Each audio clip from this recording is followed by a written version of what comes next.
Salut, vous regardez Deux Gouttes de Culture. Aujourd'hui, on parle des drogues. Plus précisément, on va parler des principales drogues illicites. Une drogue, c'est un composé chimique ayant des propriétés psychotropes, c'est-à-dire qu'il a la capacité de modifier certains processus biochimiques et physiologiques du cerveau, entraînant souvent des phénomènes de dépendance et une éventuelle toxicité. On commence par la plus répandue et pourtant pas la moins dangereuse, le cannabis. Le cannabis est tiré d'une plante qui se nomme Cannabis sativa, appelée également chanvre.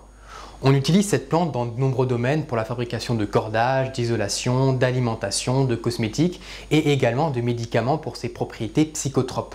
Cet effet est dû à un composé nommé le tétrahydrocannabiol, THC. Il existe 4 sous-espèces de cannabis.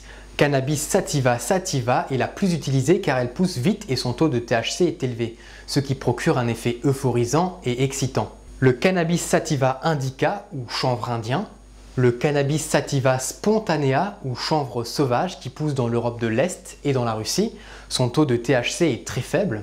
Le cannabis sativa kafiristanica ou chanvre afghan qui vient comme son nom l'indique d'Afghanistan et du Pakistan, son taux de THC est assez élevé. Le cannabis peut se préparer de différentes façons, en utilisant les fleurs et les feuilles de la plante qui sont simplement séchées. Ces feuilles sont souvent mélangées à du tabac et roulées en cigarette. Dans ce mode d'administration, on parle de marijuana, de ganja, de bœuf. Sinon, il y a la résine de cannabis. Cette résine est produite par les fleurs de la plante femelle, car les plants mâles, bien qu'ils contiennent du THC, ne produisent pas de résine. Ces fleurs sont donc récupérées, séchées, tamisées pour évacuer les gouttes de résine de la matière végétale. Là, on parle de hashish ou bien de shit s'il est coupé avec d'autres substances. On peut aussi, c'est plus rare, consommer l'huile de cannabis. Elle est obtenue par extraction à l'aide de solvants de l'huile présent dans les graines de la plante appelée chènevis. C'est par cette préparation que l'on obtient le taux de THC le plus élevé. Les effets recherchés par le consommateur sont le sentiment de détente et l'augmentation des perceptions sensorielles. La toxicité du cannabis réside dans sa capacité à altérer la mémoire et la concentration.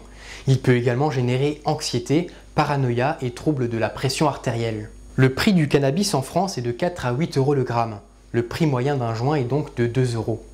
On passe à la cocaïne. C'est un alcaloïde extrait d'un arbuste d'Amérique du Sud appelé le cocaïer.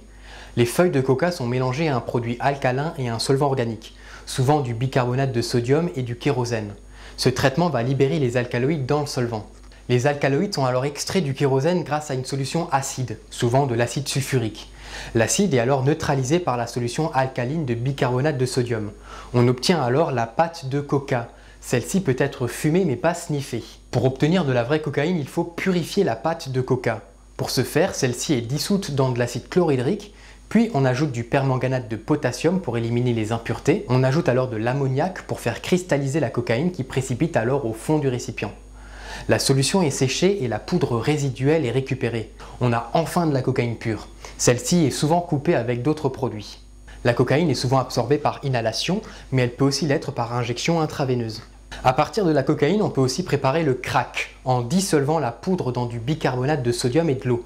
La solution est portée à ébullition, ce qui produit l'apparition d'une substance solide qui, une fois séchée, constitue le crack, dont l'odeur s'apparente à l'eau de javel. Ces cailloux de crack sont généralement fumés à l'aide d'une pipe. Les effets recherchés par les consommateurs sont l'euphorie immédiate, le sentiment de toute puissance, ainsi que l'inhibition de la timidité, de la fatigue et de la douleur. La toxicité de la cocaïne réside dans sa capacité à générer de l'anxiété, des troubles du rythme cardiaque et du système nerveux. Le prix de la cocaïne est de 60 euros le gramme, soit approximativement 10 euros le rail de coke. Maintenant, passons à l'héroïne. C'est un opiacé puissant qui est synthétisé à partir de la morphine, qui est un alcaloïde issu d'une plante, le pavot somnifère, appelé également pavot à opium. Elle fut synthétisée pour la première fois en 1898 par les laboratoires pharmaceutiques Bayer dans le cadre d'un traitement contre la tuberculose. Mais en raison de sa forte toxicité, elle est rapidement retirée du milieu médical. L'héroïne se présente sous la forme d'une poudre brunâtre qui est souvent coupée avec différents produits. L'héroïne peut se sniffer, se fumer, mais elle est généralement injectée par intraveineuse. Les effets recherchés par l'injection d'héroïne sont un très fort orgasme qui apparaît très rapidement après l'injection, un sentiment de bien-être et une atténuation de la douleur. Les risques liés à la prise de cette drogue sont surtout dus à la forte dépendance à cette substance.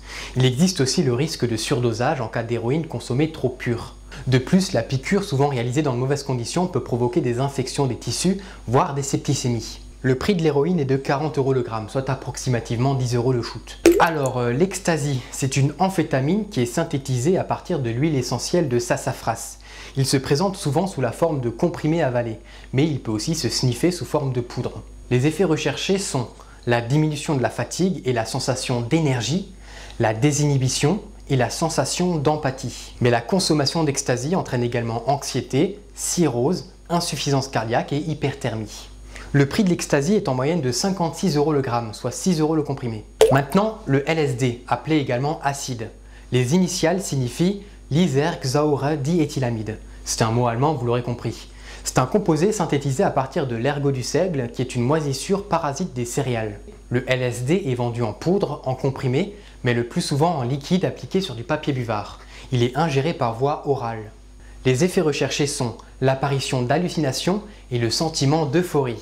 Néanmoins, l'effet est très variable et il est possible de passer très rapidement d'un état d'extase à un état de terreur. Mais la consommation de LSD entraîne aussi de l'anxiété et dans certains cas des troubles post-hallucinatoires persistants qui peuvent apparaître plusieurs mois après la prise de la drogue. Cet effet s'appelle le retour acide. On peut aussi retrouver ces propriétés avec les champignons hallucinogènes. Il existe différents champignons qui produisent ces effets, mais le plus utilisé c'est le psilocybe ou psyllo. La manite tue mouche a également un effet hallucinogène très puissant, mais il est peu consommé car extrêmement toxique. Passons au GHB, c'est-à-dire l'acide gamma-hydrobutyrique. C'est un composé de synthèse utilisé à la base à des fins médicales. Les effets recherchés sont la quiétude, la désinhibition et le développement musculaire par stimulation des hormones de croissance. Le GHB est aussi utilisé comme drogue du viol. Une autre drogue du viol, c'est le rohypnol ou flunitrazepam. C'est à la base un médicament traitant les insomnies sévères. Cette drogue est communément appelée Roop ou Roofie. Voilà, nous ne verrons pas d'autres drogues aujourd'hui. En 2006, un classement des drogues les plus dangereuses a été publié dans le quotidien britannique The Independent. Ce classement prend en compte la toxicité et le pouvoir addictif de la substance. Et bien qu'il soit difficile de vérifier la véracité de ce classement, il reste néanmoins assez intéressant. Ce classement nous indique que l'héroïne est la plus dangereuse des drogues, suivie par la cocaïne. Et assez surprenant, l'alcool arrive déjà en 5e position et le tabac en 9e position. Le cannabis arrive ensuite en 11e position. Il existe d'autres classements qui donnent des résultats quelque peu différents, mais l'héroïne et l'alcool sont toujours dans le top des drogues les plus dangereuses. Le mot du jour, c'est épistaxis. C'est tout simplement le mot scientifique pour les saignements de nez, qui sont dans la majeure partie du temps bénins. Salut à tous, on se revoit le mois prochain pour un nouvel épisode qui parlera de... je sais pas.